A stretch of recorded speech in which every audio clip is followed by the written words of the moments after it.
ॐ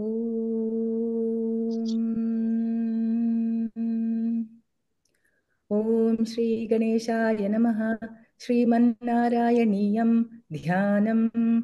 ॐ श्री गुरुभ्यो नमः। हरिः ॐ। अगजानन पद्मार्कं गजाननमहर्निशम् अनेकदन्तं भक्तानाम् एकदन्तमुपास्महे। श्रीमहागणपतये नमः। गुरवे सर्वलोकानां भिषजे भवरोगिणां निधये सर्वविद्यानां दक्षिणामूर्तये नमः। अस्मद्गुरुचरणारविन्दाभ्यां नमः।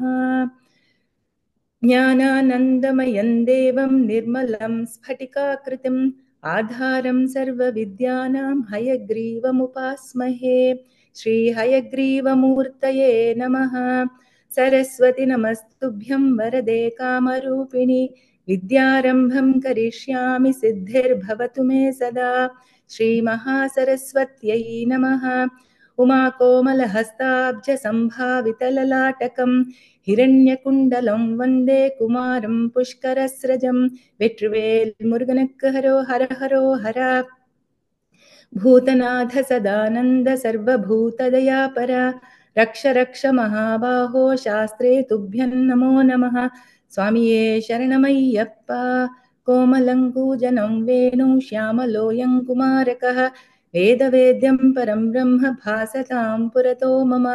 सायङ्काले वनान्ते कुसुमितसमये सैकते चन्द्रिकायां त्रैलोक्याकर्षणाङ्गं सुरवरगणिका मोहनापाङ्गमूर्तिं सेव्यं शृङ्गारभावैः नवरसभरितैः गोपकन्यासहस्रैः वन्देऽहं रासकेलीरतिमति वन्देऽहं रासकेलीरतमतिसुभगं पश्य गोपालकृष्णम् आनीलश्लक्ष्णकेशं ज्वलितमकरस्कन्दकुण्डलं आनीलश्लक्ष्णकेशं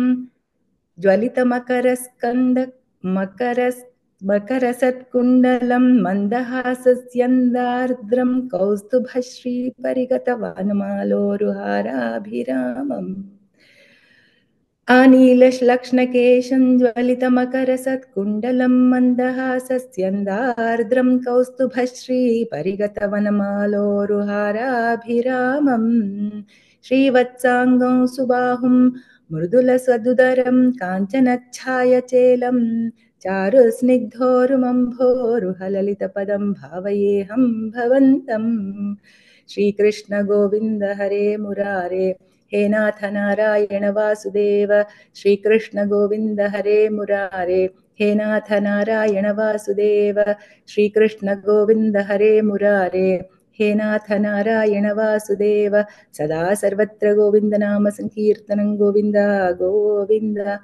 मोक्षाब्धिसारमय भागवताख्यदध्नो नारायणीय नवनीतमहो गृहीत्वा मायामयौघपरितप्तजनाय योगात् नारायण अवनिसुराय नमोऽस्तु तस्मै। गङ्गा गीता च गायत्रपि च तुलसिका गोपिका चन्दनं तत् सालग्रामाभिपूजा परपुरुष तथैकादशी नाम वर्णाः एतान्यष्टाप्य यत्नान्यपि कलिसमये त्वत्प्रसादप्रवृद्ध्या क्षिप्रं मुक्तिप्रदानीत्यभिदधुषयस्तेषु मां सज्जयेत्थाः। हरे नमः। गोपिका जीवनस्मरणं गोविन्द गोविन्द। श्रीपन्नुगुरुवायुरप्पने शरणम् आनन्दचिन्मयने शरणं चोटानिक्कर भगवति अम्मये शरणं नारायण अखिलगुरो भगवन्नमस्ते।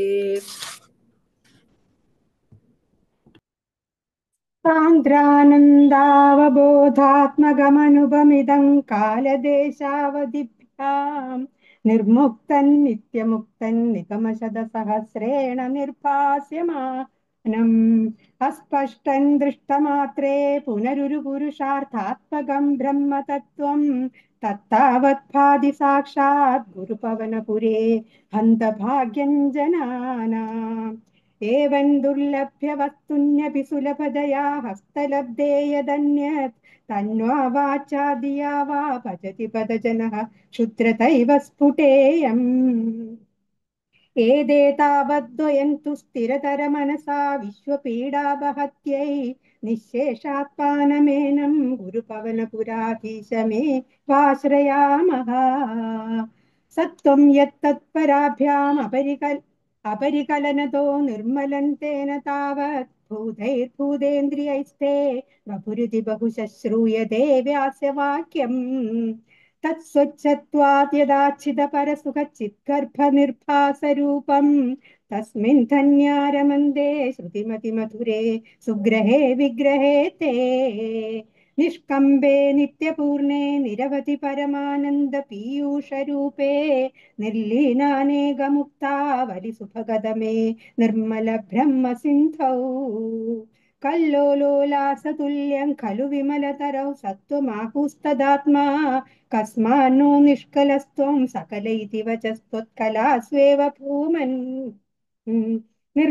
निर्व्यापारोऽपि निष्कारणमज भजसे यत्क्रियामीक्षणाख्या तेनैवोदेति लीना प्रकृतिरसति कल्पाभिकल्पादिकाले तस्या संशुद्धमंशं कमपि तमतिरोधायकं सत्यरूपं सत्त्वं धृत्वा दधासि स्वमहिमविभवाकुण्ठ वैकुण्ठरूपम् तत्ते प्रत्यघ्रधाराधर ललितकलयावलीकेलिकारं लावण्यसैकसारं सुकृतिजनदृशां पूर्णपुण्यावतारम् लक्ष्मी निःशङ्गलीला निलयनमृतस्यन्दसन्दोहमन्दः सिञ्जत् सञ्जितकाना वपुरनुकलये मारुतागारनाथा कष्टाते सृष्टिचेष्टा बहुतर भवखेतावहा जीवभाजा मिथ्येवं पूर्वमालोचितमजितमया नैव मध्याभिजाने नो चे जीवः कथं वा मधुरतरमिदं त्वद्वपुश्चिद्रसार्द्रम् नेत्रैः श्रोत्रैश्च पीत्वा परमरससुतां भूतिपूरे रमेरन् नम्राणां सन्निधत्ते सततमपि पुरस्तैरनभ्यर्थितानभ्यर्थान् कामानजस्रौ वितरसि परमानन्दसान्द्रां गतिं च इत्थन्निःशेषलभ्यो निरवधि कफल पारिजातो हरे त्वं क्षुद्रन्तं चक्रवाटी द्रुममभिलषति व्यर्थमर्तिव्रजोऽयम् कारुण्यात् काममन्यन् ददति खलु परे स्वात्मदस्त्वं विशेषात् ऐश्वर्याधीशतेऽन्ये जगति परजने स्वात्मनोऽपीश्वरस्त्वम् त्वय्युच्छेरारमन्ति प्रतिपदमधुरे चेतनास्फीतभाग्या त्वञ्चात्मा राम एवेत्यतुलगुणगणाधार शौरे नमस्ते ऐश्वर्यं शङ्कराधीश्वर विनियमनं विश्वतेजोहराणां तेजः संहारि वीर्यं विमलमपीशो निःस्पृहैश्चोपगीतम् अङ्गासङ्गा सदा श्रीरखिलविदसिन क्वापि ते सङ्गवार्ता त्वद्वादागारवासिन् मुरहर भगवत् शङ्कुमुख्याश्रयोऽसि सूर्यस्पर्धि किरीटमूर्ध्वतिलकप्रोद्भासि फालान्तरम् कारुण्याकुलनेत्रमार्द्रहसितोल्लासौ सुनासापुटम् गण्डोद्यन्मकराभकुण्डलयुगं कण्ठोज्ज्वलत्कौस्तुभम् त्वद्रूपं वनमाल्यहारपटलश्रीवत्सदीप्रं भजे केयूराङ्गदकङ्कणोत्तममहारत्नाङ्गुलीयाङ्कित श्रीमद्बाहुचतुष्कसङ्गतगदा शङ्खारिपङ्केरुहाम् काञ्चित् काञ्चन काञ्चिलाञ्छितलसत्पीताम्बरालम्बिनीमालम्बे विमलाम्बुजद्युतिपदां मूर्तिं तवार्तिच्छिदम् यत्रैलोक्यमहीयसोऽपि महितं सम्मोहनं मोहनात् कान्तं कान्तिनिधानतोऽपि मधुरं माधुर्यधुर्यादपि सौन्दर्योत्तरतोऽपि सुन्दरतरं त्वद्रूपमाश्चर्यतोऽप्याश्चर्यं भुवनेन कस्य कुतुकं पुष्णाति विष्णो विभो तत्तादृङ्मधुरात्मकं तव वपुः सम्प्राप्य सम्पन्मयी सा देवी परमोत्सुका चिरतरन्नास्ते स्वभक्तेष्वपि तेनास्याबत कष्टमच्युत विभो त्वद्रूपमानोज्ञकप्रेमस्थैर्यमयाद चापलबलाच्चापल्यवार्तोदभूत् लक्ष्मीस्तावकरामणीयकहृतैवेयं परेष्वस्थिरेत्यस्मिन्नन्यदपि प्रमाणमधुना वक्ष्यामि लक्ष्मीपते। ये त्वध्यानगुणानुकीर्तनरसासक्ता हि भक्ता जनास्तेष्वेषा वसति स्थिरैव दयितप्रस्तावदत्तादरा। एवं भूतमनोज्ञतानवसुधा निष्यन्दसन्दोहनम् त्वद्रूपं परचिद्रसायनमयं चेतोहरं शृण्वताम् सद्यः प्रेरयते मतिं मदयते रोमाञ्चयत्यङ्गकं व्यासिञ्चत्यपि शीतबाष्पविसरैरानन्दमूर्च्छोद्भवैः। एवं भूततया हि भक्त्यभिहितो योगः स योगद्वयात् कर्मज्ञानमयात् पुरुषोत्तमतरो योगीश्वरैर्गीयते। सौन्दर्यैकरसात्मके त्वयि खलु प्रेम प्रकर्षात्मिका भक्तिर्निश्रममेव विश्वपुरुषैर्लभ्या रमावल्लभा। निष्कामन्यतः स्वधर्मचरणै यत्कर्म योगाभिधम् तद्दूरेत्यफलं यदौपनिषदज्ञानोपलभ्यं पुनः। तत्त्वव्यक्ततया सुदुर्गमतरं चित्तस्य तस्माद्विभो त्वत्प्रेमात्मकभक्तिरेव सततं स्वादीयसी श्रेयसी।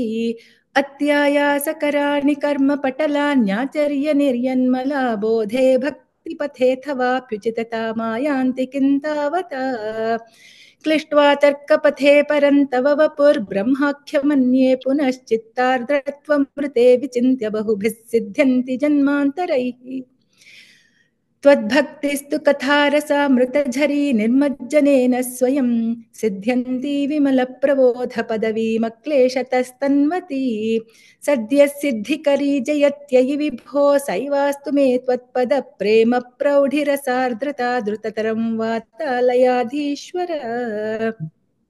पठन्तो नामानि प्रमदभरसिन्धौ निपतिताः स्मरन्तो रूपं ते वरद कथयन्तो गुणकथाः चरन्तो ये भक्तास्त्वयि खलु रमन्ते परममूढान्धन्यान्मन्ये समधिगत सर्वाभिलषिताम् गदक्लिष्टं कष्टं तव चरणसेवारसभरेऽप्यनासक्तं चित्तं भवति बत विष्णो कुरु दयाम्। भवत्पादाम्भोजस्मरणरसिको नाम निवहनहं कायं कायं कुहचन विवक्ष्यामि विजने।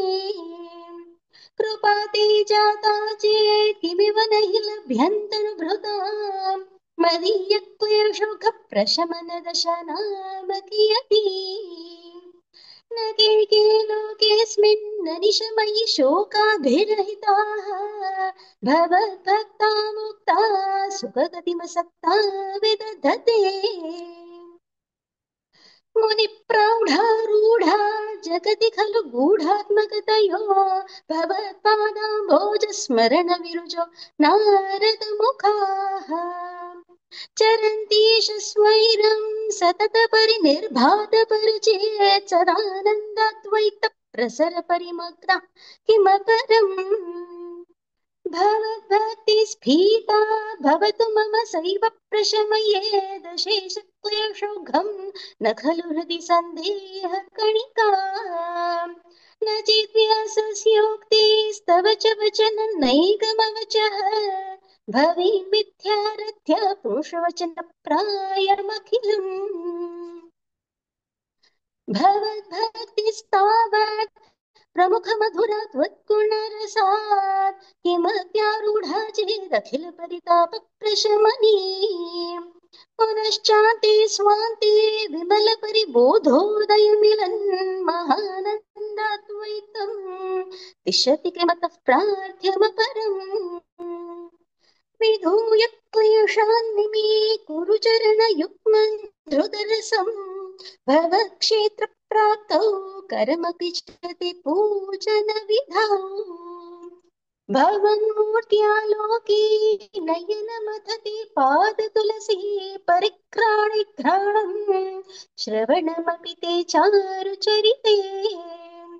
प्रभूताधिव्याधिप्रसन्नो प्रसभचलिते मामकर्ते त्वदीयं तत्रूपं परमसुखचित्रूपमुदित्यात् उदञ्चत्रोमाञ्चो गलितबहुहर्षाशुनिवहो यथा स्मर्यासन् दुर्पशवपीडा परिभवान् मरुद्गेहाधीश त्वयि खलु पराञ्चोऽपि सुखिनः भवत्स्नेही सोऽहं सुबहु परितप्ये च किमिदम् अकीर्तिस्ते मा भूत् वरद गतभारं प्रशमयन् भवद्भक्तो तुंसं झटिति कुरु मा कंसतमन् विमुक्तैर्भूयोभिस्तव हि करुणा यावदुदीयादहन्तावत्तेव प्रहित विविधार्थ प्रलपितः पुरः क्लुप्ते पादे वरद तव न्यव्यामि दिवसानि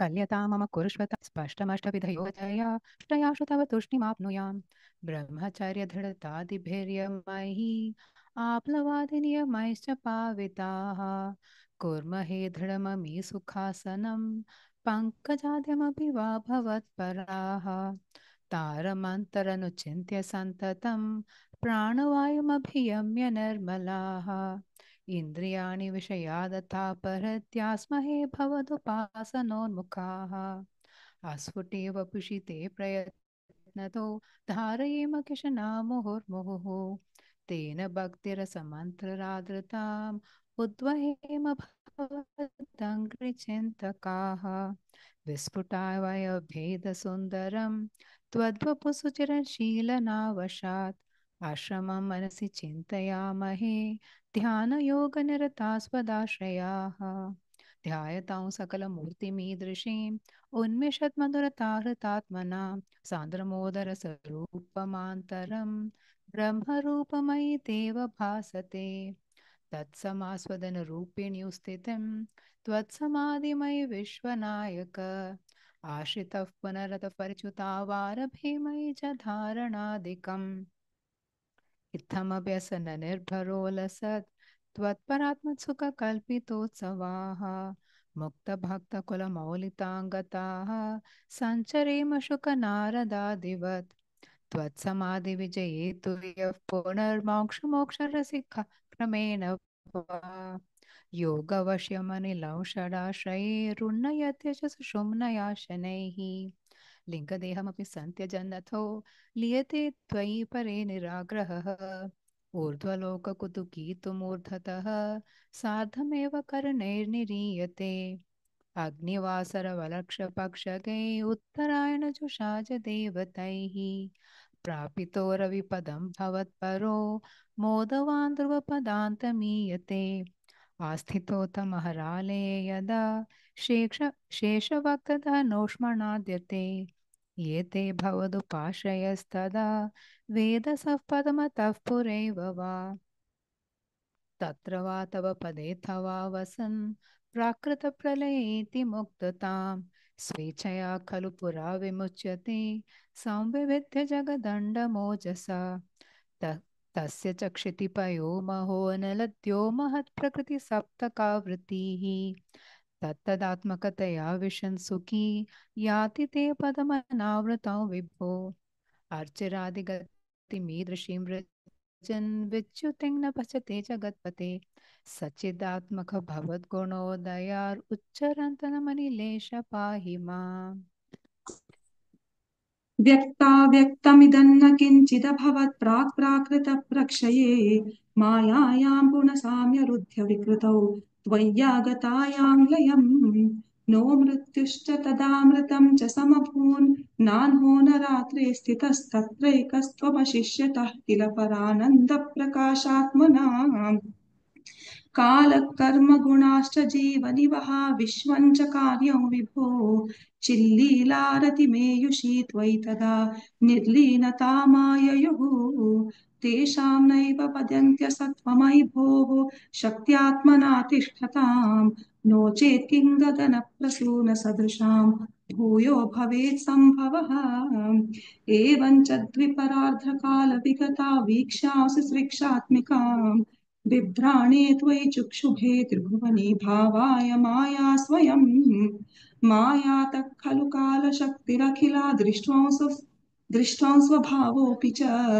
प्रादुर्भूय गुणान् विकासविदधुस्तस्या सहायक्रियाम् माया सन्निहितो प्रविष्ट वपुषा साक्षीति गीतो भवान् भेदैस्तां प्रतिबिम्बतो विविशिवान् जीवोऽपि नैवापरः कालादिप्रतिबोधिताथ भवता सञ्चोदिता च स्वयं माया सा खलु बुद्धितत्त्वमसदध्योऽसौ महानुच्यते तत्रासौ त्रिगुणात्मकोऽपि च महान् सत्त्वप्रधानः स्वयं जीवेऽस्मिन् खलु निर्विकल्पमहमित्युद्बोधनिष्पादकः चक्रेऽस्मिन् सविकल्पबोधकमहन् तत्त्वन्महान् खल्वसौ सम्पुष्टं त्रिगुणैस्तमोति बहुलं विष्णो भवत्प्रेरणात् सोऽहं च त्रिगुणक्रमात् त्रिविधतामासाध्य वैकारिको भूयस्तैजसतामसाविति भवन्नाद्येन सत्त्वात्मना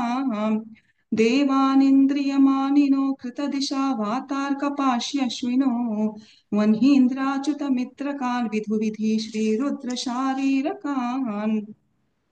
भूमन्मानसबुद्ध्यहङ्कृतिमिलच्चित्ताख्यवृत्त्यन्वितम् तच्चान्तःकरणौ विभो तव बलात् सत्त्वांश एवासृजत् जातस्तैजसतो दशेन्द्रियगणस्तत्तामसांशात् पुनस्तन्मात्रं नभसो मरुत्पुरपते शब्दो जनित्वद्बलात् शब्दाद्व्योम ततः ससर्जित विभो स्पर्शं ततो मारुतम् तस्माद्रूपमतो महोत्थचरसन्तो यञ्च गन्धं महीम् एवं माधव पूर्वपूर्वकलनादाध्याद्यधर्मान्वितम् भूतग्राममिमं त्वमेव भगवन् प्राकाशयस्तामसात् एते भूतगणास्तथेन्द्रियगणा देवाश्च जाताः प्रतन्नोषे कुर्भुवनाण्डनिर्मितविधौ देवैरमीभिस्तदा त्वन्नानाविधसूक्तिभिर्नुतगणस्तत्त्वान्यमून्या विशंश्चेष्टाशक्तिमुदीर्य तानि घटयन् हैरण्यमण्डं व्यथाः अण्डं तत्खलु पूर्वशिष्टसलिले तिष्ठत्सहस्रं समाः निर्भिन्दन्न कृताश्चतुर्दश जगद्रूपं विराडाह्वयम् साहस्रैः करपादमूर्धनि निवहैर्निःशेष जीवात्मको निर्भातोऽसि मरुत्पुराधिपसमां त्रायस्व सर्वामयात् एवं चतुर्दश जगन्मयताङ्गतस्य पातालमीश तव पादतलं वदन्ति पादोर्ध्वदेशमपि देवरसातलन्ते गुल्फद्वयं खलु महातलमद्भुतात्मन्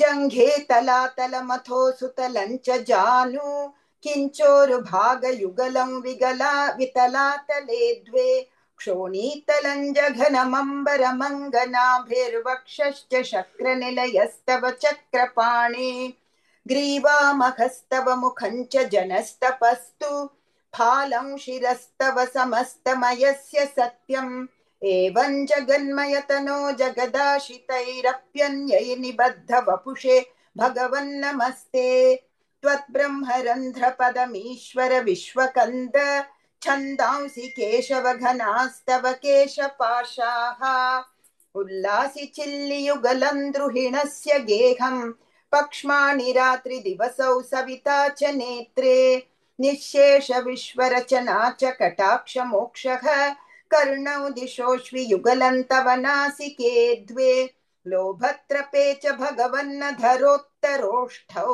तारागणाश्च दशनाः शमनश्च दंष्ट्रा मायाविलासहसितं श्वसितं समीरो जिह्वाजलं वचनमीश शकुन्तपङ्क्तिः सिद्धादयस्वरगणा मुखरन्ध्रमग्नेर्देवा भुजास्तनयुगं तव धर्मदेवः पृष्ठं त्वधर्म इह देव मनः सुघांशुरव्यक्तमेव हृदयाम्बुजमम्बुजाक्ष कुक्षिः समुद्रनिवहावसनन्तु सन्ध्ये शेफः प्रजापतिरसौ वृषणौ च मित्रः श्रोणीस्थलं मृगगणाः पदयोर्नखास्ते हस्त्युष्ट्रसैन्धवमुखागमनं तु कालः विप्रादिवर्णभवनं वदनाब्जबाहुचारूरुयुग्मचरणं करुणाम्बुधेते संसारचक्रमयि चक्रधरक्रियास्ते वीर्यं महासुरगणोऽस्थिकुलानि शैलाः नाड्यः सरित्समुदयस्तरवश्चरोम जीयादिदं वपुरनिर्वचनीयमीश ईदृग्जगन्मय वपुस्तव कर्म भाजां कर्मावसान समये स्मरणीयमाहुः तस्यान्तरात्मवपुषे विमलात्मनेते वातालयाधिप नमोऽस्तु निरुन्धिरोगान् एवं देव चतुर्दशात्मक जगद्रूपेण जातः पुनस्तस्योर्ध्वं खलु सत्यलोकनिलये जातोऽसि धाता स्वयं यं शंसन्ति हिरण्यगर्भमखिलत्रैलोक्यजीवात्मकं यो भूत्स्फीतरजो विकारविकसन्नानासि सृक्षारसः सोऽयं विश्वविसर्गदत्त हृदयः सम्पश्यमानः स्वयं बोधं खल्वनवाप्य विश्वविषयं चिन्ताकुलस्तस्थिवान् तावत्त्वं जगतां पते तपतपेत्येवं हि वैहायसीं वाणी मे नमशिश्रवश्रुतिसुखां कुर्वंस्तपः प्रेरणाम् कोऽसौ मामवदत् पुमानिति जलापूर्णे जगन्मण्डले दिक्षुद्वीक्ष्य किमप्यनीक्षितवता वाक्यार्थमुत्पश्यता दिव्यं वर्षसहस्रमात्ततपसा तेन त्वमाराधितस्तस्मै दर्शितवानसि स्वनिलयं वैकुण्ठमेकाद्भुतम् माया यत्र कदापि नो विकुरुते भाते जगद्भ्यो बहिः शोकक्रोधविमोहसाध्वसमुखा भावास्तु दूरङ्गताः सान्द्रानन्दझरी च यत्र परमज्योतिः प्रकाशात्मके तत्ते धाम विभावितं विजयते वैकुण्ठरूपं विभो यस्मिन्नाम चतुर्भुजा हरिमणिश्यामावदा तत्विशो नानाभूषणरत्नदीपितदिशो राजद्विमानालयाः भक्तिप्राप्त तथा विधोन्नतपदा दीव्यन्ति दिव्या जनात् तत्ते धाम निरस्त सर्वशमलं वैकुण्ठरूपं जयेत् नानादिव्यवधूजनैरभिवृता विद्युल्लता तुल्यया विश्वोन्मादन हृद्यगात्रलतया विद्योतिता शान्तरा त्वत्पादाम्बुज सौरभैककुतुकल्लक्ष्मी स्वयं लक्ष्यते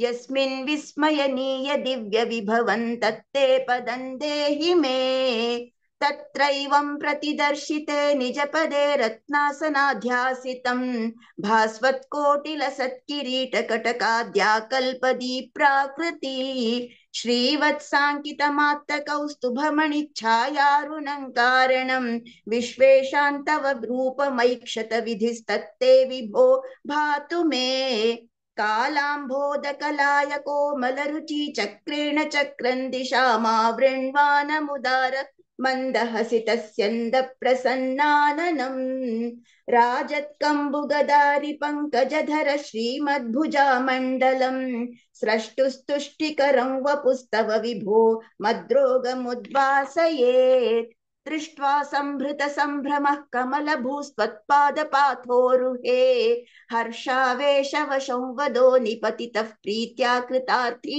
भवन् जानास्येव मनीषितं मम विभो ज्ञानं तदा पादयद्वैताद्वैत भवत्स्वरूप परमित्याचष्ट तन्त्वां भजे आताम्रे चरणे विनम्रमथतं हस्तेन हस्ते स्पृशन् बोधस्ते भविता न सर्गविधिभिर्बन्धोऽपि सञ्जायते इत्याभाष्य गिरं प्रतोष्य नितरान् तच्चित्तगूढस्वयं सृष्टौ तं समुदैरयः स भगवन्नुल्लासयोल्लाघताम् एवं तावत् प्राकृत प्रक्षयान्ते ब्राह्मे कल्पे ह्यादिमे लब्ध जन्मा ब्रह्मा भूयस्त्वत्त एवाप्यवेदान् सृष्टिं चक्रे पूर्वकल्पोपमानाम् सोऽयं चतुर्युग सहस्रमितान्यहानि तावन्मिताश्चरजनीर्बहुशो निनाय निद्रात्यसौ त्वयि निलीय समौ स्वसृष्टैर्नैमित्तिक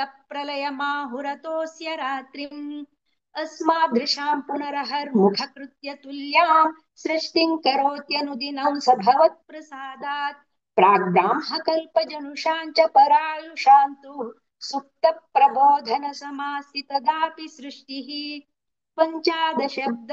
पञ्चाशदब्दमधुना स्ववयोर्धरूपमेकं परार्धमतिवृत्य हि वर्तते सौ तत्रान्त्यरात्रिजनितान् कथयामि भूमन् पश्चाद्दिनावतरणे च भवद्विलासान् दिनावसानेऽथ सरोजयोनिः सुषुप्तिकामस्त्वयि सन्निलील्ये जगन्ति च त्वज्जठरं समीयुस्तदेदमे कार्णवमास विश्वम् तवैव वेशे फणिराजिशेषे जलैकशेषे भुवने स्म शेषे आनन्दसान्द्रानुभवस्वरूपः स्वयोगनिद्रा परिमुद्रितात्मा कालाख्यशक्तिं प्रलयावसाने प्रबोधयेत्यादिशता किलादौ त्वया प्रसुप्तं परिसुप्तशक्तिव्रजेन तत्राखिलजीवधाम्ना चतुर्युगाणां च सहस्रमेवं त्वयि प्रसुप्ते पुनरद्वितीये कालाख्यशक्तिः प्रथम प्रबुद्धा प्राबोधयत्वां किल विश्वनाथ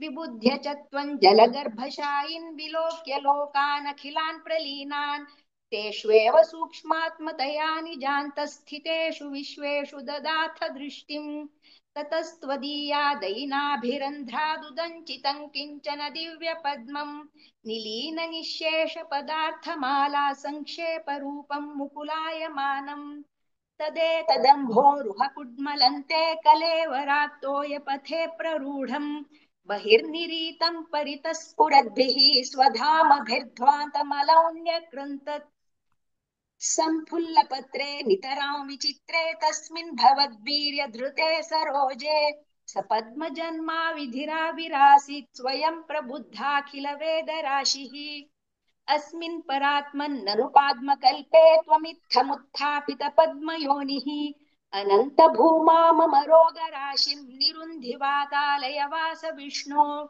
अस्मिन् परात्मन्ननुपाद्मकल्पे त्वमित्थमुत्थापितपद्मयोनिः अनन्तभूमा मम रोगराशिं निरुन्धि वातालयवास विष्णो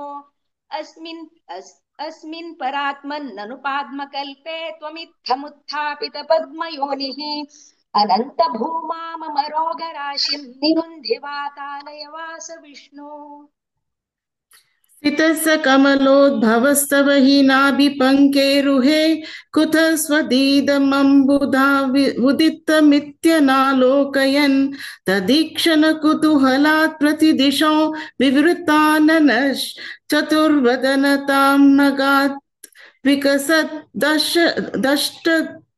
दृष्ट्यमम्बुजां महानवविधूर्णितं कमलमेव तत् केवलं विलोक्य तदुपाश्रयन् तव तनुं तु नालोकयन् क एष कमलोदरे महति निस्सहायो ह्यहं कुतस्त्वदीदम्बुजौ समजनीति चिन्तामगात् अमुष्य हि सरोरुह किमपि कारणौ सम्भवेत् इति स्म कृतनिश्चयस्य खलु नालरन्ध्राध्वना स्वयोगबलविधया समवरुद्धवान् प्रौढधीः त्वदीयमतिमोहनन्न तु कलेवरन् दृष्टवान् ततः सकलनालिका विवरमार्गगो मार्गयन् प्रयस्य शतवत्सरं किमपि नैव सन्दृष्टवान् निवृत्य कमलोदरे सुखनिषन्न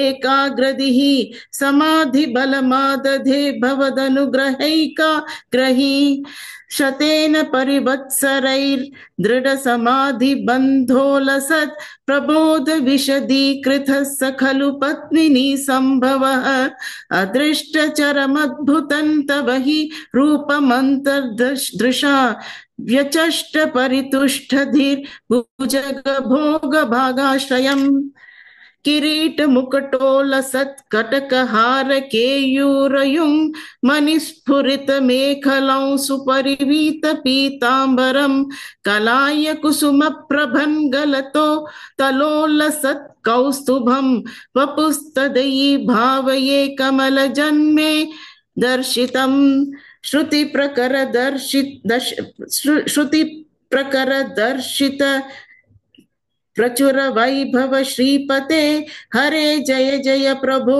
पदमुपैषि दिष्ट्या दृशोः कुरुष्व धियमाशु मे भुवन निर्मितौ कर्मठाम् इति द्रुहिण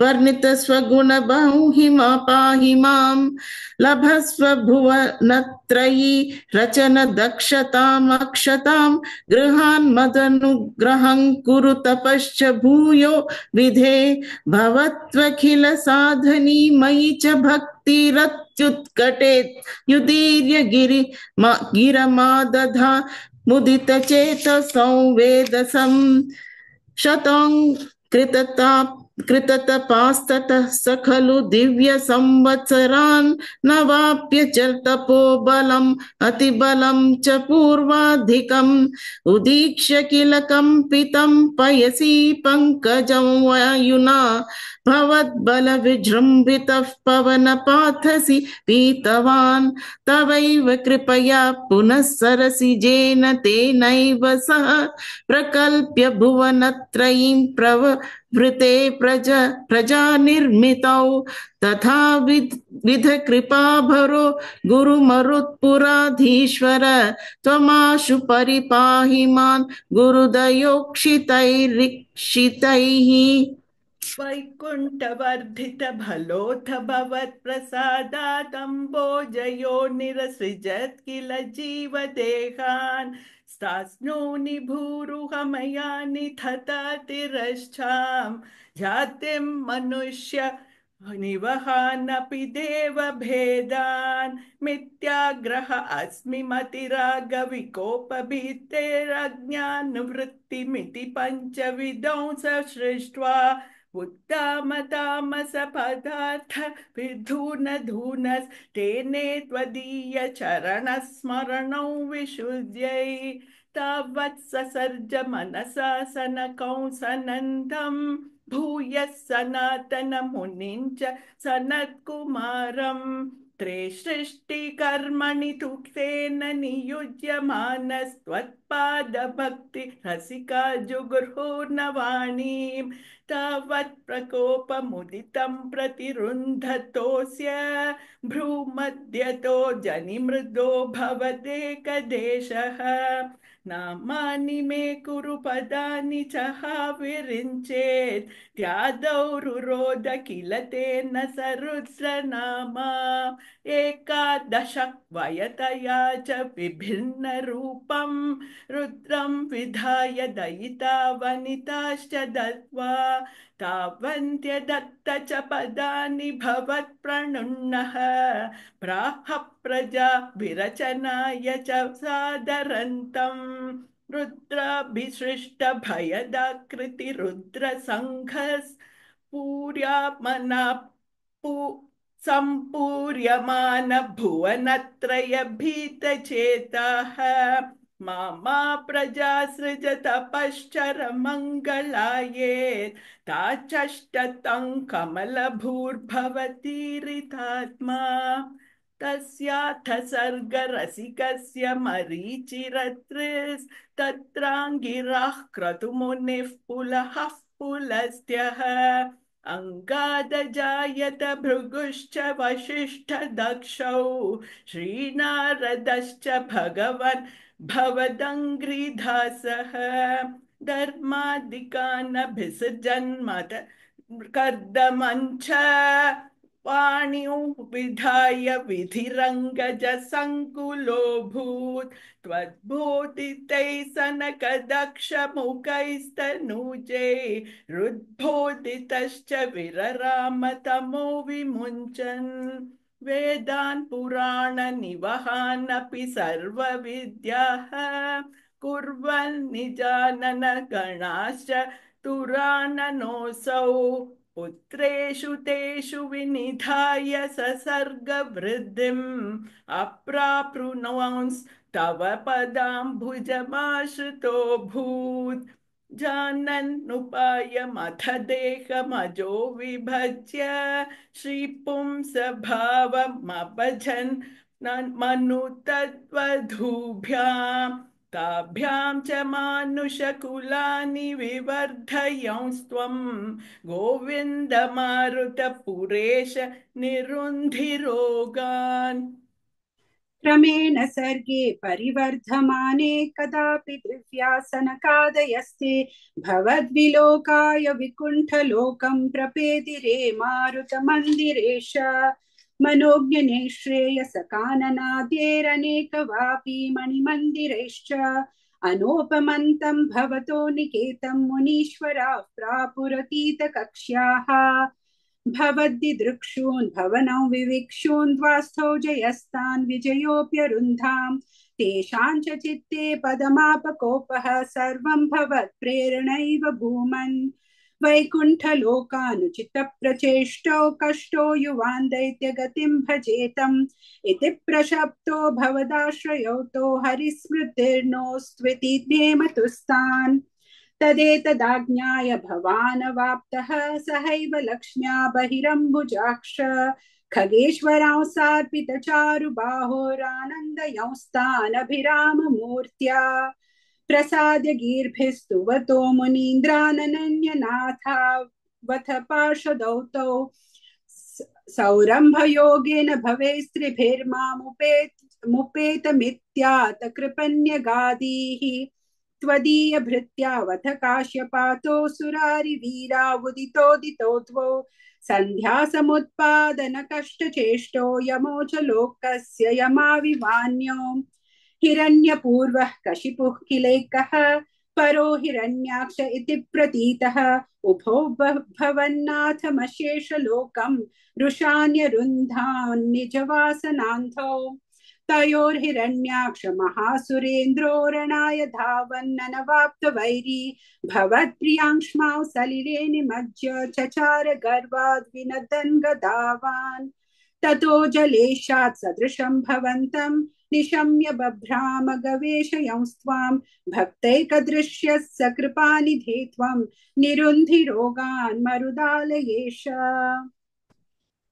स्वायम्भुवो मनुरथो जनसर्गशीलो दृष्ट्वा महीमसमये सलिले निमग्नां स्रष्टारमापशरणं भवदङ्घ्रिसेव तुष्टाशयं मुनिजनैः सह सत्यलोके कष्टं प्रजासृजति मय्यवनिर्निमग्नास्थानं सरोज भव कल्पय तत्प्रजानाम् इत्येवमेष कथितो मनुना स्वयंभूरम्भोरुहा क्षतवपादयुगं व्यचिन्तीत् हा हा विभो जलमहन्यपिबं पुरस्तादद्यापि मज्जति मही किमहं करोमि इत्थं त्वदङ्घ्रियुगलं शरणय्यतोऽस्य नासापुटात् समभवः शिशुकोलरूपी सदा सर्वत्र गोविन्दनाम संकीर्तनं गोविन्द गोविन्द अङ्गुष्ठमात्रवपुरुत्पतितः पुरस्तात् भूयोऽथ कुम्भिसदृशः समजृम्भथास्त्वम् अभ्रे तथा विधमुदीक्ष्य भवन्तमुच्चैर्विस्मेरतां विधिरगात् सह सूनुभिस्वैः कोऽसावचिन्त्य महिमा किटिरुत्थितो मे नासापुटात् किमु भवेदजितस्य माया इत्थं विचिन्तयति धातरि शैलमात्रः सद्यो भवन् किल जगर्जिथ घोरघोरम् तन्ते निनादमुपकर्ण्य जनस्तपस्थाः सत्यस्थिताश्च मुनयो नुनुवुर्भवन्तम् तत्स्तोत्रहर्षुलमनाः परिणद्य भूयस्तोयाशयं विपुलमूर्तिरवातरस्त्वम् ऊर्ध्वप्रसारपरिधूम्रविधूतरोपा प्रोक्षिप्तपालधिरवाङ्मुखघोरघोणः पूर्णप्रदीर्णजलदः परिघूर्णदक्षिणा स्तोत्रन्मुनीन् शिशिरयन्नवतेरिथ त्वम् अन्तर्जलं तदनुसङ्कुलतक्रचक्रं भ्राम्यत्तिमिङ्गिलकुलं कलुषोर्मिमालम् आविश्य भीषणरवेण रसातलस्थानाकम्पयन् वसुमतीमगवेशयस्त्वं दृष्ट्वाथ दैत्यहतकेन रसातलान्ते संवेशितान् झटिति कूटकिटिर्विभो त्वम् आपातुकान् विगणय्य सुरारिखेटान्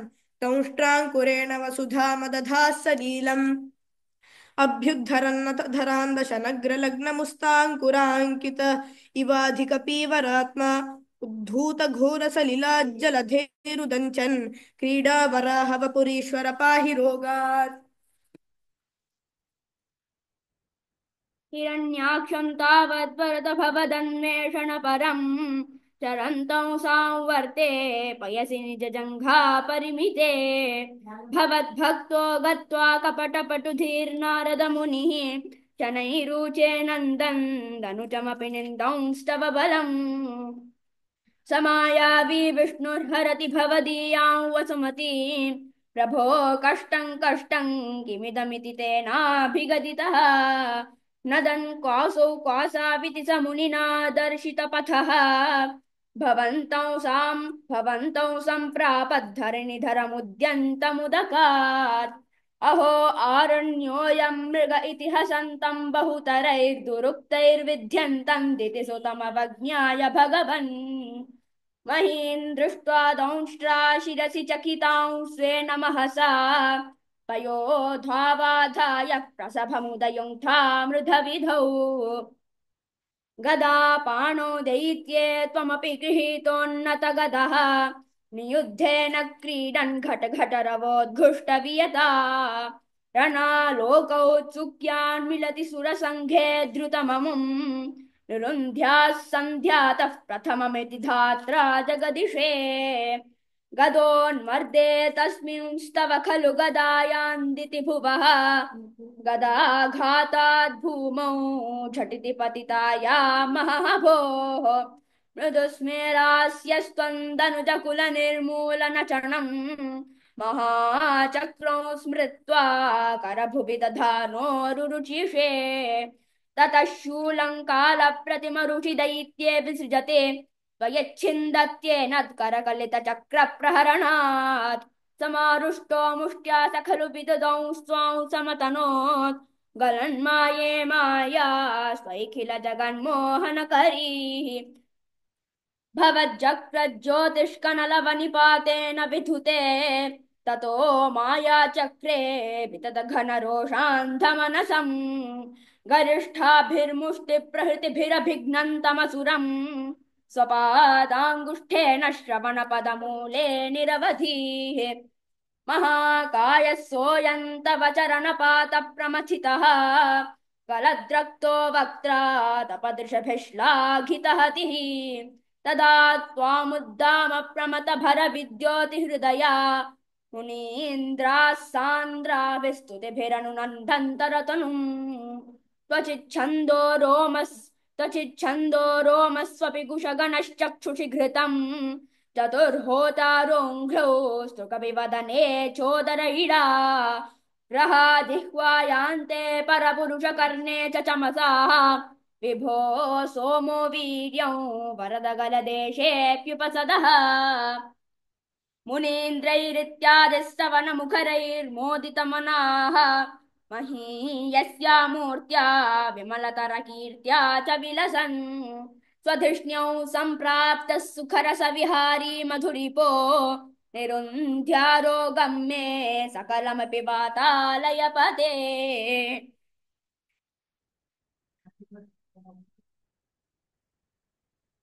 समनुस्मृततावकाङ्क्षियुग्मः समनुः पङ्कजसम्भवाङ्गजन्मा निजमन्तरमन्तरायहीनं चरितन्ते कथयन् सुखन्निनाय समये खलु तत्र कर्दमाख्यः द्रुहिणच्छाय भवत्सदीयवाचा श्रुतसर्गरसोऽनिसर्गरम्यं भगवौ स्वामयुतौ समासिषेवे गरुडोपरि कालमेककम्रं विलसत्केलिसरोजपाणिपद्मम् हसितोल्लसिताननं विभो त्वं वपुराविष्कुरुषे स्म स्म कर्दमाय सदा सर्वत्र गोविन्द नाम संकीर्तनं गोविन्दा गोविन्दा स्तुवते पुलकावृताय तस्मै मनुपुत्रीं दयितान्नवापि पुत्रीः कपिलं च सुतं स्वमेव पश्चात् स्वगतिं चाप्यनुगृह्य निर्गतो भूः समनुष्यतरूपया महिष्या गुणवत्या सुतया च देवहूत्या भवदीरित नारदोपदिष्टः समगात्कर्तममागतिप्रतीक्षं मनुनोपहृतां च देवहूतिं तरुणीरत्नमवाप्य कर्दमोऽसौ भवदर्चन निवृतोऽपि कस्यां त्रिजशुश्रूषणया दधौ प्रसादम् स पुनस्त्वदुपासनप्रभाव दयिता कामकृते कृते विमाने वनिताकुलसङ्कुले नवात्मा विहरद्देव पथे हृदेवहूत्या शतवर्षव्यतीत्य सोऽयं नवकन्या समवाप्य धन्यरूपाः वनयानसमुद्यतोऽपि कान्ता हितकृत्वज्जननोत्सुका न्यवासीत् निजभर्तृगिरा भवन्निषेवानिरतायात्मथ देवदेवहूत्यां कपिलस्त्वमजायथा जनानां प्रथिष्यन् परमात्मतत्त्वविद्या वनमेयुषि कर्दमे प्रसन्ने मत सर्वस्वमुपादिशन् जनन्ये कपिलात्मकवायुमन्दिरेश त्वरितं परिपाहि मां गदौघात्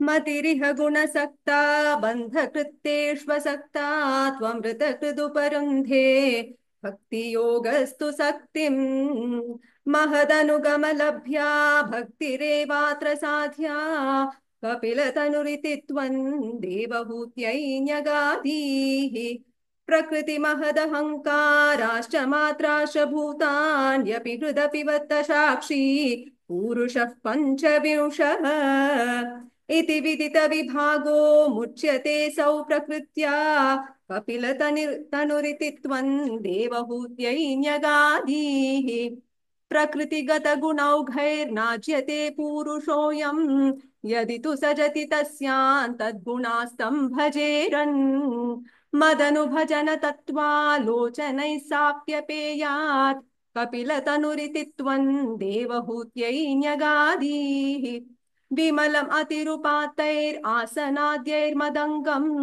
गरुडसमधिरूढन् दिव्यभूषायुधाङ्गम् रुचितुलिततमालौ शीलयेतानुवेलम् कपिलतनुरिति त्वं देवहूत्यै न्यगादीः मम गुणगणलीला कर्णनैः कीर्तनाद्यैर्मयि सुरसरिदोघ प्रख्यचित्तानुवृत्तिः भवति परमभक्तिः सा हि मृत्योर्विजेत्री कपिलतनुरिति त्वं देवहूत्यै न्यगादीः अहह बहुलहिंसा सञ्चितार्थैः कुटुम्बम् प्रतिदिनम् अनुपुष्णन् स्त्रीजितो बाललाली विशतिः गृहसक्तो यातनां मय्यभक्तः कपिलतनुरिति त्वं देवहूत्यै न्यगादीः युवति जठर किन्नो जातबोधोऽप्यकाण्डे प्रसवगलितबोधः पीडयो लङ्घ्य बाल्यम्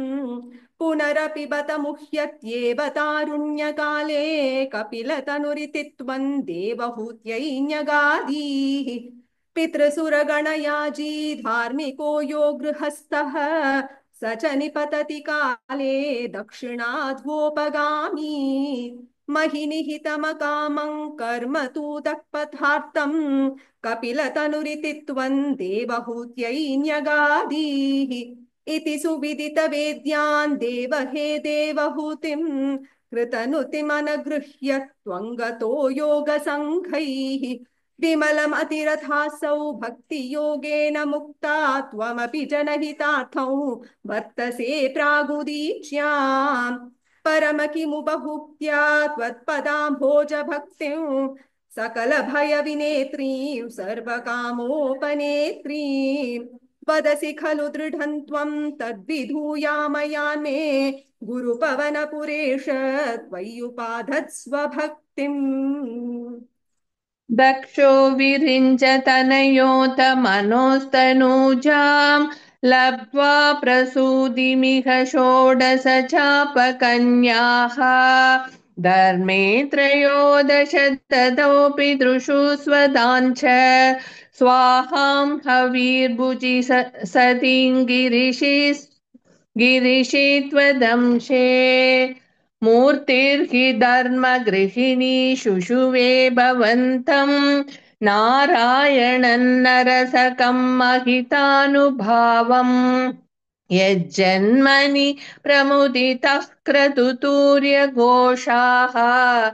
पुष्पोत्करान् प्रववृषुर्नुनुपुः सुरौगाः सदा सर्वत्र गोविन्द नाम संकीर्तनं गोविन्द गोविन्द दैत्यौ सहस्रकवचं कवचैः परीतं साहस्रवत्सर तपः समराभिलव्यैः पर्याय निर्मित तपः समरौ भवन्तौ शिष्टैककङ्कटममुन्यहतां सलीलम् अन्वाचरन्नुपदिशन्नभि मोक्षधर्मं त्वं भ्रातृमान् बदरिकाश्रममध्यवात्सीः शक्रोदते शमतपो बलनिस्सहात्मा दिव्यांगना परिवृतं प्रजिघायमारं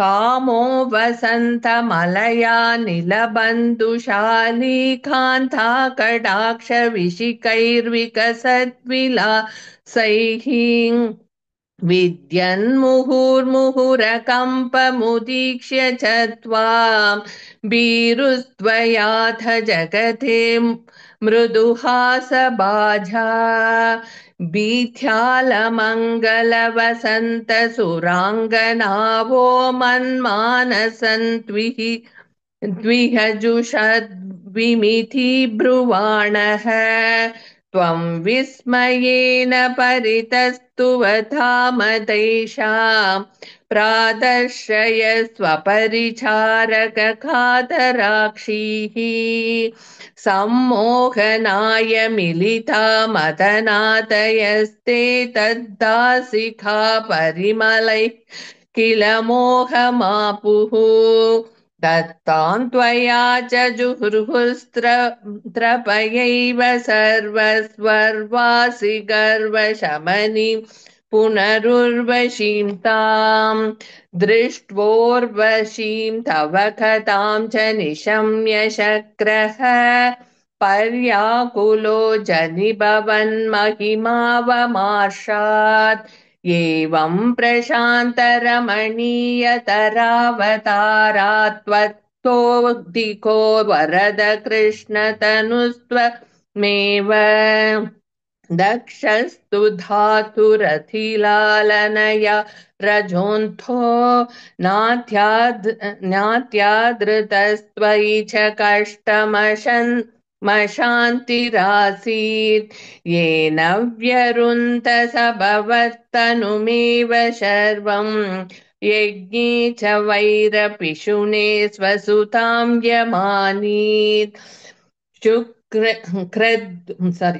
क्रद्देशमर्दितमकः स तु क्रुद्धशीर्षो देवप्रसादितहरादतलब्धजीवः त्वत्पूरितक्रतुवरः पुनरापशान्तिं सत्वं प्रशान्तिकर पाहि मरुत्पुरेश उत्तानपादनृपतेर्मनुनन्दनस्य जाया बभूव सुरुचिर्नितरामभीष्टा अन्यासु नीतिरिति भर्तुरनादृता सा त्वामेव नित्यमगतिः शरणं गताभूत् अङ्के पितुः शुरुचिपुत्रकमुत्तमन्तम् दृष्ट्वा ध्रुवः किल सुनीतिसुतोऽधिरोक्ष्यन् आचिक्षिपे किल शिशुश्रुतरां सुरुच्या दुःसन्त्यजा खलु भवद्विमुखैरसूया त्वन्मोहिते पितरि पश्यति धारवस्ये दूरन् दुरीक्तिनिहतः स गतो निजाम्बाम् सापि स्वकर्म गतिसन्तरणाय पुंसाम् त्वत्पादमेव शरणौ शिशवे शशंस आकर्ण्यसोऽपि भवदर्चननिश्चितात्मा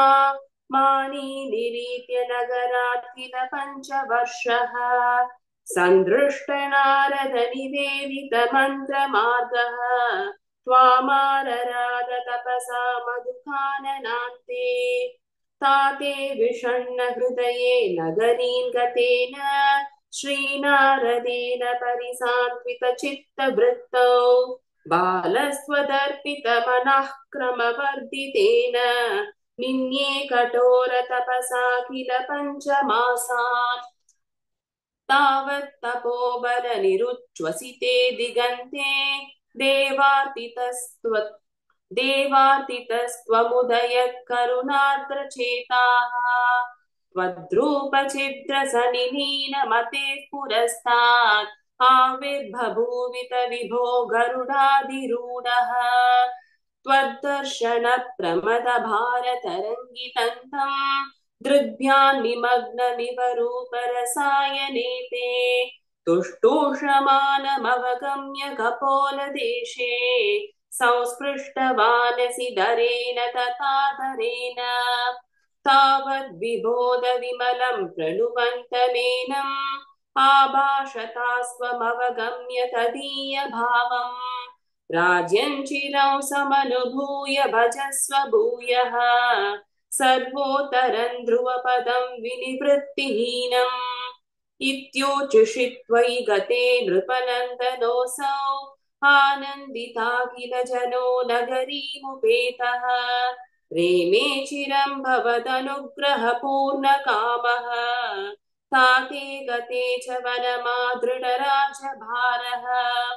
यक्षेण देव निहते पुनरुत्तमेऽस्मिन् यक्षैः स युद्धनिरतो विरतो मनुक्त्या सा शान्त्या प्रसन्न हृदया धनधातुपेतात् त्वद्भक्तिमेव सुदृढामवृणोन्महात्मा अन्ते भवत्पुरुषनीत विमानयातः मात्रा समां ध्रुवपदे मुदितो यमास्ते एवं स्वभृत्य जनपालनलोलधीस्त्वं वाताळयादिपनिरुन्दिममामयौघान् ॐ नमो भगवते वासुदेवाय ॐ नमो भगवते वासुदेवाय ॐ नमो भगवते वासुदेवाय जातस्य ध्रुवकुल एव ते रङ्गस्य प्रजस्तस्वेन नाम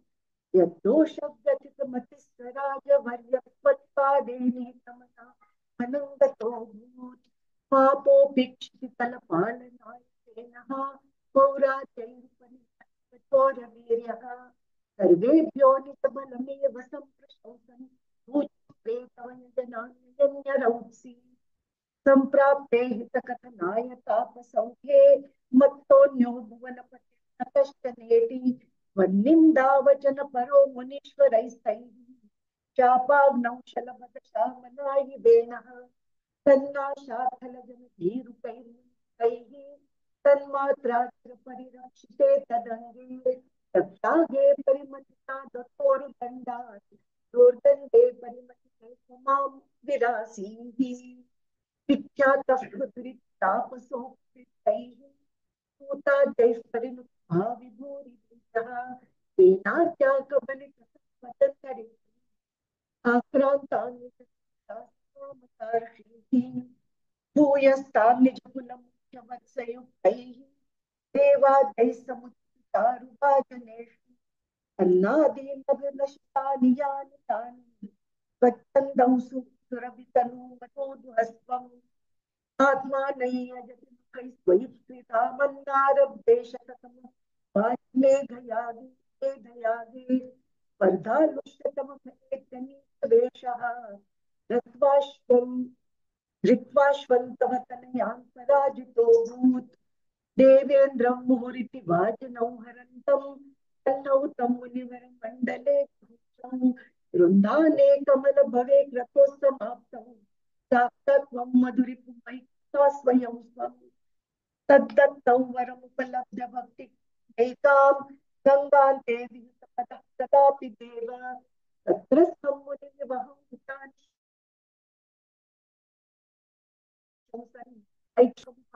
मुनिं पुरस्तात् विज्ञानौ सन्नधानः स्वप्नौ स्वयमगमो गणान्तसेवी तत्तादृक्कृत्वपुरीश सत्वरं मे रोगौघं प्रशमय वासनेन वासु पृथोस्तु नप्ता पृथुधर्मकर्मठः प्राचीनवर्हिर्युवतोषतद्रुतो प्रतीतसो नाम माझं झालं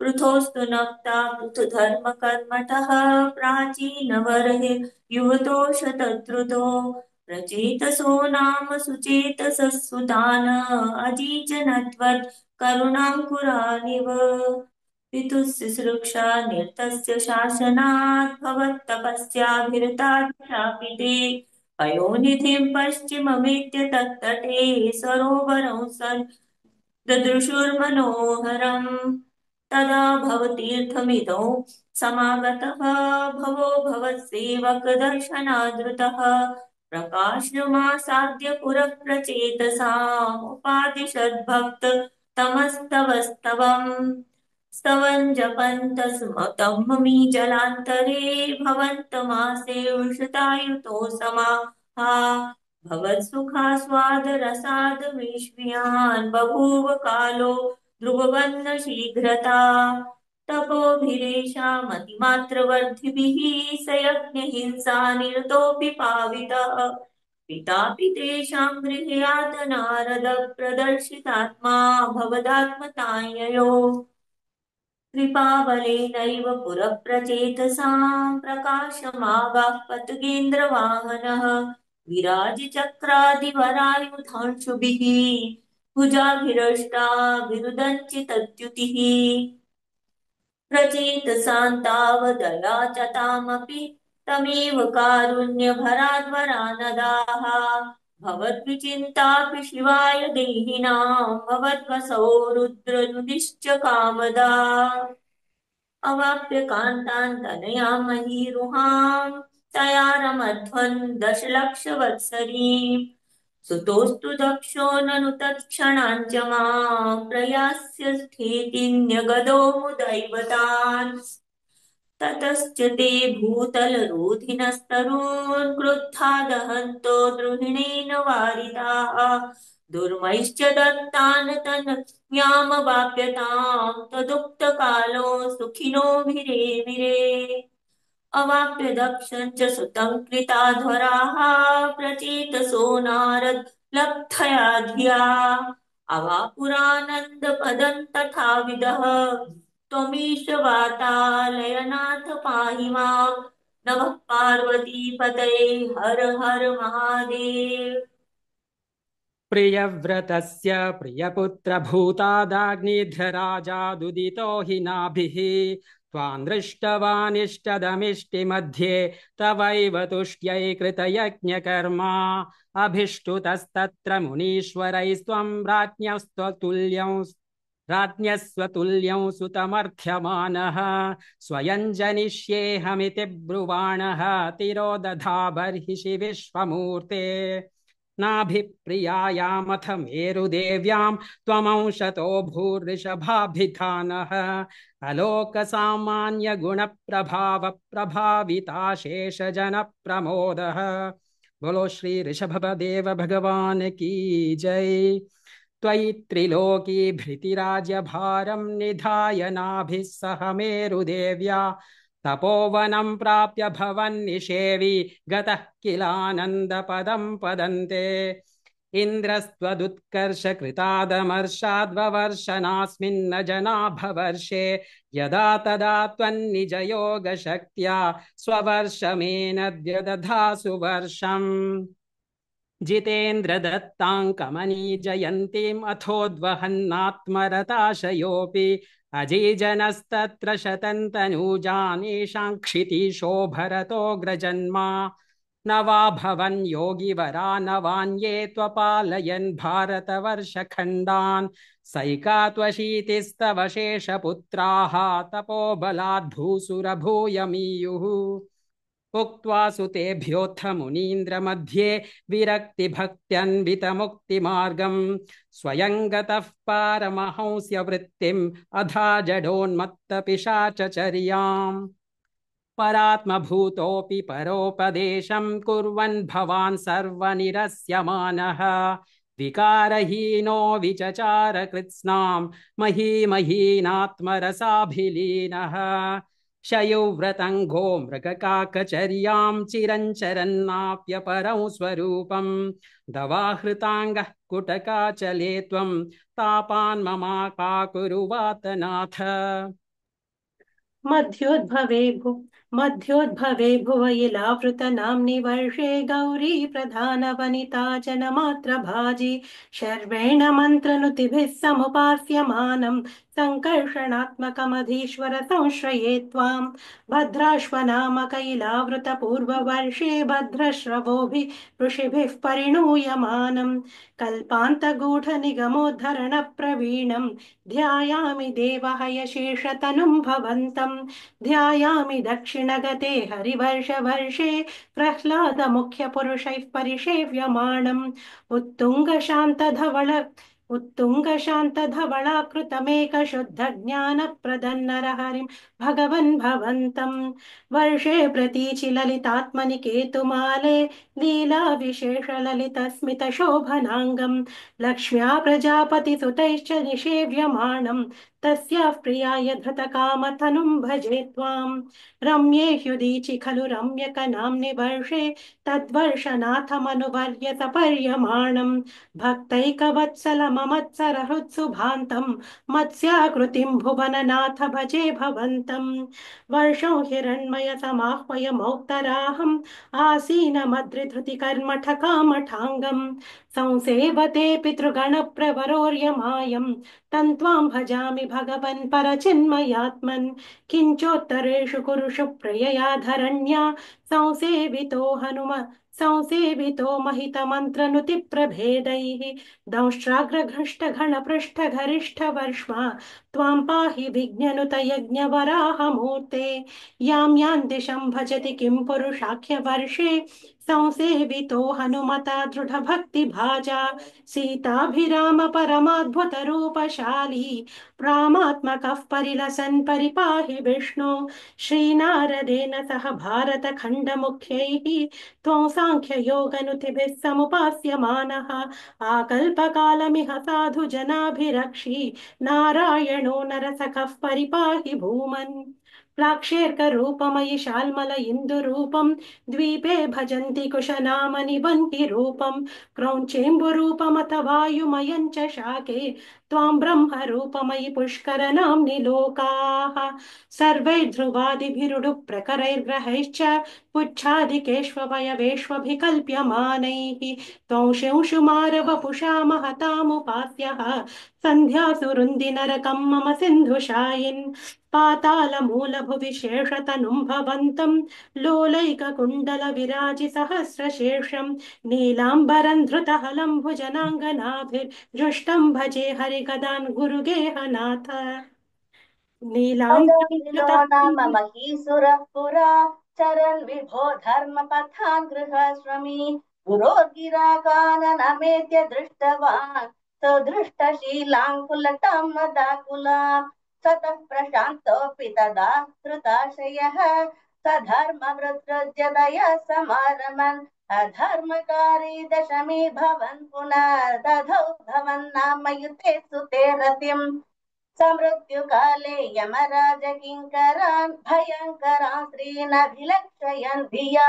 पुरामनात्मस्मृतिवासनाबलात् जुहाव नारायण नामकं सुतम् दुराशयस्यापि तदात्मनिर्गतत्वदीय नामाक्षरमात्र वैभवात् पुरोभिपेतुर्भवदीय पार्षदाः चतुर्भुजाः पीतपटा मनोरमाः अमुञ्च सम्पाश्य विकर्षदो भटान् विमुञ्च देत्यारुरुधुष्ट बलादमी निवारितास्ते च भवच्चनैस्तदा तदीय पापन्निखिलन्य वेदयन् भवन्तु पापानि कथन्तु निष्कृते कृतेऽपि भो दण्डनमस्ति पण्डिताः न निष्कृतिः किं विदिता भवादृशामिति प्रभो पुरुषापभाषिरे श्रुतिस्मृतिभ्यां विहिता व्रतादयः पुनन्ति पापन्नलु नक्ति वासनाम् अनन्तसेवा तु निगृन्तति त्वयि प्रभो पुरुषापभाषिरे अनेन भो जन्म सहस्रकोटिभिः कृतेषु पापेष्वपि निष्कृतेः कृता यदग्रहिन्नाम भयाकुले हरे प्रभो तत्पुरुषापभाषिरे नृणामबुद्ध्यापि मुकुन्द कीर्तनं ददत्यघौघान् महिमास्य तादृशः यथाग्निरेधांसि यथौषधङ्गदानिति प्रभो तत्पुरुषापभाषिरे इति ऋतैर्याम्यभटैरपाश्रिते भवद्भटानां च गणेति रोहिते भवत्कृतिं कञ्चन कालमाचरन् भवत्पदं प्रापि भवद्भटैरसौ स्वकिङ्करा वेदर शङ्कितोऽयमः त्वदङ्घ्रिर्भक्तेषु न गम्यतामिति स्वकीयभृत्या न शिशिक्षदुच्चकैः सदैव वार्तालयनाथ पाहि माम् प्राचेतसस्तु भगवन्नपरो हि दक्षः त्वत्सेवनौ व्यधितसर्गविवृद्धिकामः आविर्बभूविथ तदा लसदष्टबाहुः तस्मै वरं दधितताञ्च वधूमसिग्नीम् तस्यात्मजास्त्वयुतमीश पुनः सहस्रं श्रीनारदस्य वचसा तव मार्गमापुः नैकत्र वासमृषये समुमोच शापं भक्तोत्तमस्पृशिरनुग्रहमेव मेने षष्ट्या ततो दुहितृभिः सृजतः कुलौघान् दौहित्रसूनुरथ तस्य स विश्वरूपः त्वत्स्तोत्रवर्मितमजापयदिन्द्रमाजौ देवत्वदीयमहिमा खलु सर्वजैत्रः प्राक्षूरसेन विषये किल चित्रकेतुः पुत्राग्रही नृपतिरङ्गरसः प्रभावात् लब्ध्वैकपुत्रमथ तत्र हते सपत्नी सङ्घैरमुह्यदवशस्तव माययासौ तन्नारदस्तु सममङ्गिरसादयालुः सम्प्राप्य तावदुपदर्श्य सुतस्य जीवम् कस्यास्मि पुत्र इति तस्य गिरा विमोहन् त्यक्त्वा त्वदर्चन विधौ नृपतिन्ययुङ्क्त स्तोत्रं च मन्त्रमपि नारदतोऽथ लब्ध्वा तोषाय शेषवपुषो ननु ते तपस्यन् विद्याधराधिपतितां स हि सप्तरात्रे लब्ध्वाप्यकुण्ठमतिरन्वभजद्भवन्तम् तस्मै मृणालधवलेन सहस्रशीर्ष्णारूपेण बद्धनुतिसिद्धगणावृतेन प्रादुर्भवन्न चिरतो नुतिभिः प्रसन्नः दत्त्वात्मतत्त्वमनुगृह्य तिरोदधाथ त्वद्भक्तमौलिरथसोऽपि च लक्षलक्षं वर्षाणि हर्षुलमना भुवनेषु कामम् सङ्गापयन् गुणगणं तव सुन्दरीभिः सङ्गातिरेकरहितो ललितं चचार अत्यन्तसङ्गविलयाय भवत्प्रणुन्नः नूनं सरूप्य गिरिमाप्य महत्समाजे निःशङ्कमङ्ककृतवल्लभमङ्गजारिं तं शङ्करं परिहसन्नु मयाभिषेपे निःसम्भ्रमस्त्वयमया चितशापमोक्षः वृत्रासुरत्वमपुगम्य सुरेन्द्रयोधी भक्त्यात्मतत्त्वकथनैः समरे विचित्रम् शत्रोरपि भ्रममपास्य गतः पदन्ते त्वत्सेवनेन दितिरिन्द्रवधोद्यतापि तान् प्रत्युतेन्द्र सुहृदो मरुतोऽभिलेभे दुष्टाशयेऽपि शुभदैव भवन्निषेवा तत्तादृशस्त्वमवमां पवनालयेश हिरण्याक्षे पौत्रि प्रवरवपुषा देव भवता हते शोकक्रोधग्लपितधृतिरेतस्य सहजः हिरण्यप्रारम्भः कशिपुरमराराति सदसि प्रतिज्ञामातेने तव किल वधार्थं मधुरिपो विधातारं घोरं स खलु तपसि त्वानचिरतः पुरः साक्षात् कुर्वन् सुरनरमृगाद्यैरनिधनम् वरल्लब्ध्वा दृप्तो जगदिह भुवन्नायकमिदं परिक्षुन्दन्निन्द्रा दहरतदिवं त्वामगणयन् निघन्तुं त्वां भूयस्तव पदमवाप्तस्य च रिपोर्बहिर्दृष्टेरन्तर्गधितहृदये सूक्ष्मवपुषा नदन्नुच्चैस्तत्राप्यखिल भुवनान्ते च मृगयन् धिया यातं मत्वा स खलु जितकाशीनिववृते ततोऽस्य प्रह्लादः समजनिसुतो गर्भवसतो मुनेर्वीणापाणेर् भवद्भक्तिमहिमा स वै जात्या दैत्यः शिशुरपि समेत्य त्वयिरतिं ततस्त्वद्भक्तानां वरद परमो दाहरणताम् सुरारीणां हास्यन्तव चरणदास्यन्निजसुते स दृष्ट्वा दुष्टात्मा गुरुभिरशिशिक्षच्चिरममुम् गुरुप्रोक्तं चासाविदमिदमभद्राय दृढमित्यपाकुर्वन् सर्वं तव चरणभक्त्यैव ववृद्धे अधीतेषु श्रेष्ठं किमिति परिपृष्टे तनये भवद्भक्तिं वर्यामभिगदति पर्याकुलधृतिः गुरुभ्यो शोषित्वा सहजमतिरस्येत्यभिवदन् वधोपायानस्मिन् व्यतनुत भवत्पादशरणे सशूलैराविद्धः सुबहुमथितो दिग्गजगणैर्महासर्पैर्दष्टोऽप्यनशनगराहार विधुतः गिरीन्द्रो वक्षिप्तोऽप्यहः परमात्मन्नैविभो त्वयिन्यस्तात्मत्वात् किमपि न निपीडामभजत ततः शङ्काविष्टः स पुनरतिदुष्टोऽस्य जनको गुरुप्यातद्गेहे किल वरुणपाशोतमरुण गुरोश्चासानिध्ये स पुनरनुगान् दैत्यतनयान् भवद्भक्तस्तत्त्वं परममपि विज्ञानमशीषत्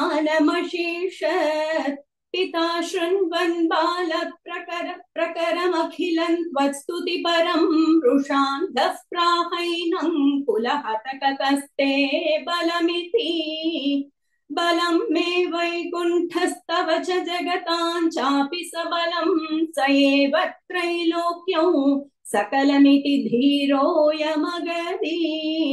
अरे क्वासौ सकल जगदात्मा हरिरिति प्रभिन्ते स्मस्तम्भन् चलितकरवालोदिति सुतः अतः पश्चाद् विष्णो न हि वरितुमीशोऽस्मि सहसा कृपात्मन् विश्वात्मन् पवनपुरवासिन् मृडय माम् सदा सर्वत्र गोविन्द नाम संकीर्तनं गोविन्द गोविन्द नारायण अखिल गुरो भगवन् नमस्ते स्तम्भे घट्टयतो हिरण्यकशिपो कर्णौ समाचूर्णयन् आघूर्णज्जगदण्डकुण्डकुहरो घोरस्तवा भूद्रवः श्रुत्वायं किल दैत्यराजहृदये पूर्वं कदाप्यश्रुतं कम्पः कश्चन सम्पपात चलितोऽप्यं भोजभूर्विष्टरात् तप्तस्वर्ण सवर्ण घूर्णगतिरूक्षाक्षौ सताकेसरत्रोत्कम्प प्रणिकुम्भिताम्बरमहो जीयातवेदं वपुः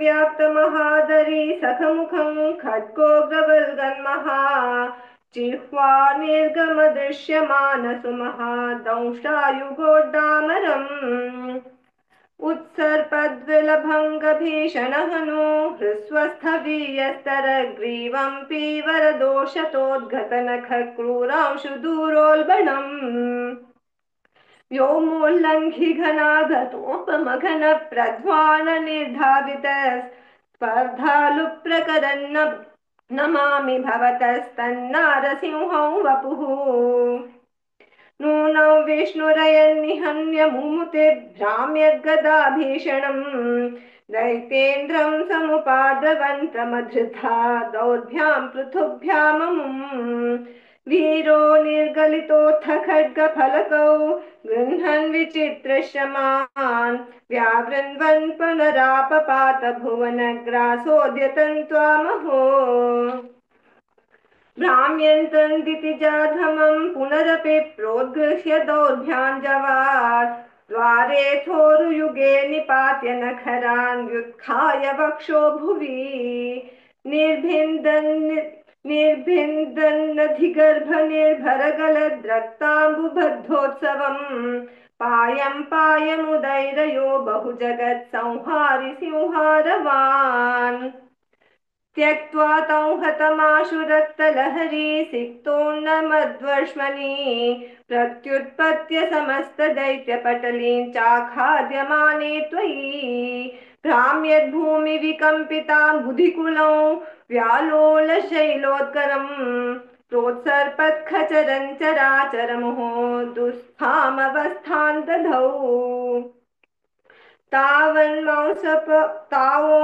तावन्मांसवपाकरालवपुषं घोरान्त्रमालाधरम् त्वां मध्ये सभमिद्धकोपमुषितं दुर्वारगुर्वारवम् अभ्येतुन्न शशाक कोऽपि भुवने दूरे स्थिता भीरवः सर्वे शर्वविरिञ्च वासवमुखा प्रत्येकमस्तोषत भूयोऽप्यक्षतरोषधाम्नि भवति ब्रह्माज्ञया बालके प्रह्लादे पदयोर्नमत्यबबये कारुण्यभाराकुलः शान्तस्त्वं कर्मस्य मूर्धि समधास्तो स्तोत्रैरथोद्गायतस्तस्या कामधियोऽपि ते निथवरल्लोकाय चानुग्रहम् एवन्नाटितरौद्रचेष्टितविभोः श्रितातपायनीयभिश्रुत्यन्तस्फुटगीत सर्वमहिमन्नत्यन्तशुद्धाकृते तत्ताधृङ्निखिलोत्तरं पुनरहो कस्त्वां परोल्लङ्घयेत् प्रह्लादप्रिय हे मरुत्पुरपते सर्वामयात् पाहि माम् प्रह्लादप्रिय हे मरुत्पुरपते सर्वामयात् पाहि माम् प्रह्लादप्रिय हे मरुत्पुरपते सर्वामयात् पाहि माम् उग्रं वीरं महाविष्णुं ज्वलन्तं सर्वतोमुखं नृसिंहं भीषणं भद्रं मृत्युं नमाम्यहम् सदा सर्वत्र गोविंद नाम संकीर्तनम गोविंद गोविंद नारायण अखिल गुरो भगवन् नमस्ते।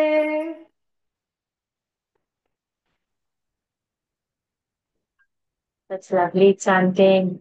Excellent. Love all the altars, love your enthusiasm. Everything so beautiful, so nice. No hiccups. Whole Parayan went on so well. What more is this? This is called as grace. So beautiful. Excellent. Excellent. Now only thing, when we see for 25 Dashakams, 1.5 hour time, that means 3 hours 50 and 6 hours 100 it will come. So that is not going to be the calculation because these were the shorter verses. Only 1 or 2 chapters were bigger. So when such smaller verses come, smaller chandas comes, we'll have to speed it and cover it up. Because then towards the end, the entire portion is like huge and that cannot be rushed. because that comes as a crux. And we need a lot of time over there to enjoy those verses. It can't be faster. So we'll have to work little bit on speed. Most of you all had very good pronunciations, one or two only here and there, and one or two mics, something, one or two tunes here and there. But otherwise, no, the whole thing was so beautifully done. So it's His pure grace. May we have devotion for Lord Narayana like this only, and let it multiply with each passing day. And may He only see us through. I don't know whether seeing the way we are going, whether this year only we are meeting in Guruvayur, I have no clue. Whenever He's calling, it's that time. But anyways, it seems not a very distant dream now. That 2025 is ours, is what a feeling that is coming.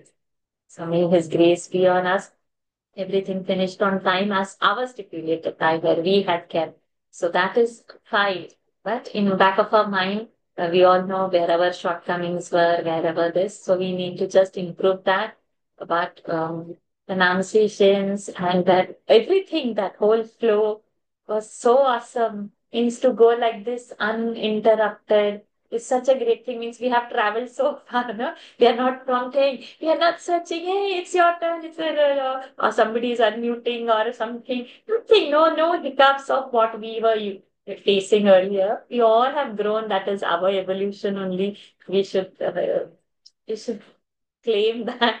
And we should feel that His presence and His grace is on us. Beautiful rendition is everywhere. Say it. Anybody has to say something about your own renditions, others' rendition, about your, please unmute and say. Yes, Harsha, will you post the recording so that we can check our own mistake and others' mistakes? My recordings are all posted. This recording I record. This recording. Your recording we got. We always refer your recording, but this recording. This recording, of course, this. Thank you. Yes, good way to learn that. Listen to your own rendition and then see. Yeah, because we don't know how we have said. Lovely kids, that's awesome. Arjun's speed was so good. I was trying to catch up with Arjun. Where is he? He's not on the screen, but I see Anika. Anika, your chanting was awesome. Arjun's speed was so superb. I thought he is covering for everyone now. Too good. And Sumita ji, for today, what all prasadams you have made? Oh, you've made panakam and all? Yeah.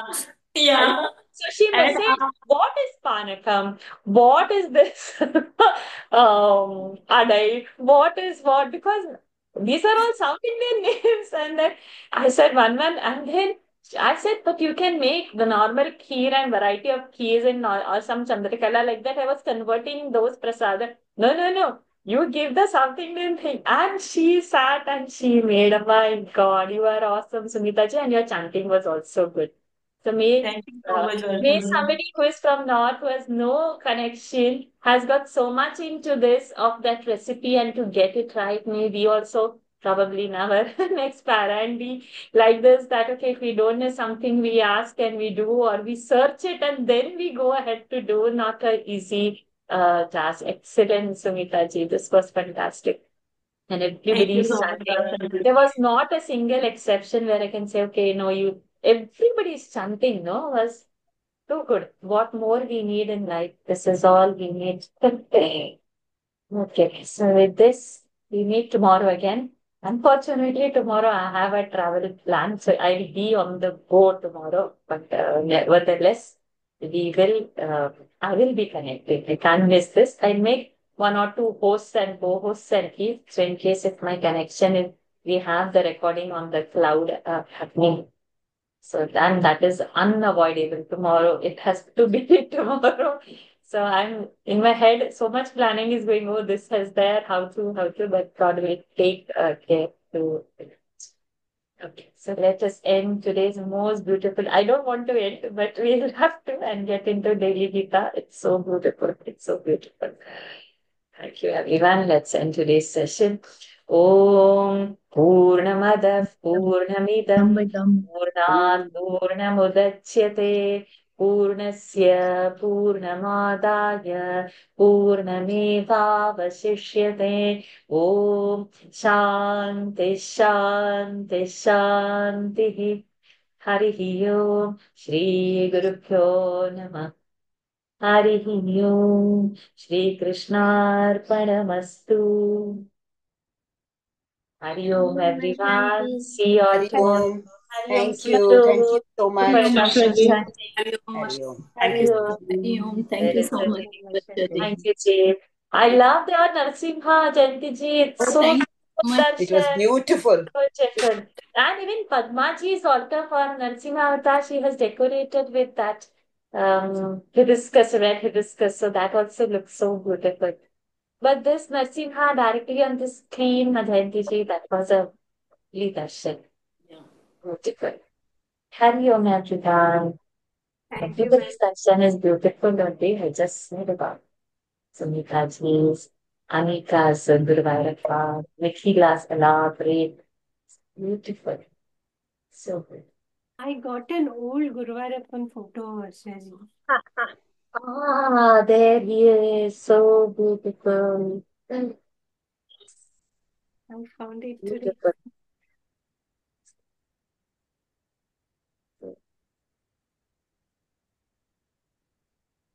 Nice and fulfilling.